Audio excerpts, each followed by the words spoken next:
Sa gitna ng banta ng Bagyong Uwan, sinuspindi ng DILG ang foreign travel ng mga local government official. Handa na raw ang lahat ng kagawaran ng gobyerno para tumugon sa epekto ng bagyo. Nakatutok si Von Aquino. Nasa 54 na probinsya, kabilang ang Metro Manila, sa mga inaasahang maapektuhan ng Bagyong Uwan ayon sa Office of Civil Defense. Sa taya ng OCD, nasa 5.7 milyon na nakatira sa coastal areas ang maaaring maapektuhan ng storm surge, ulan at baha. 61.6 milyon ang posibleng maapektuhan ng trough o buntot ng bagyo. Handa na raw ang lahat ng kagawaran ng gobyerno para tumugon sa epekto ng bagyo. Ang DILG sinuspindi ang foreign travel ng local government officials para matiyak na may magmamando sa disaster response and relief operations ng isang lugar. Hinikayat din nila ang mga LGU na simulan na ang preemptive evacuation.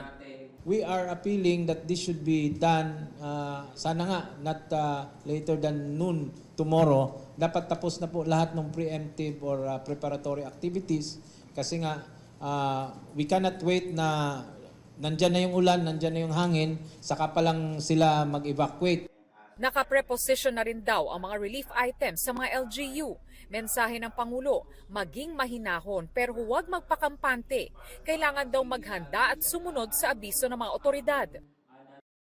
Sa Metro Manila, 870 personnel ng MMDA ang naka-duty na. Nagpreposition na rin daw sila ng search and rescue units at equipment sa iba't ibang quadrant sa NCR.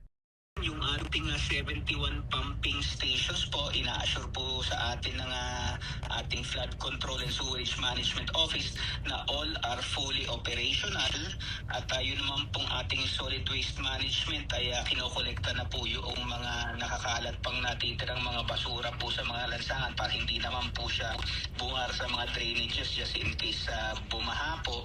And then finally, yung pong ating clearing and cleaning group sa MMDA ay nagtatabas din po ng mga sanga ng kahoy na maaari pong malaglag o mabali during the arrival of the storm.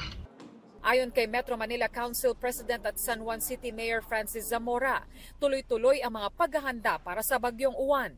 Magpapatupad din daw ng preemptive evacuation sa mga nakatira sa gilid ng mga estero at iba pang danger zones. Para sa GMA Integrated News, Von Aquino, Nakatutok, 24 Oras.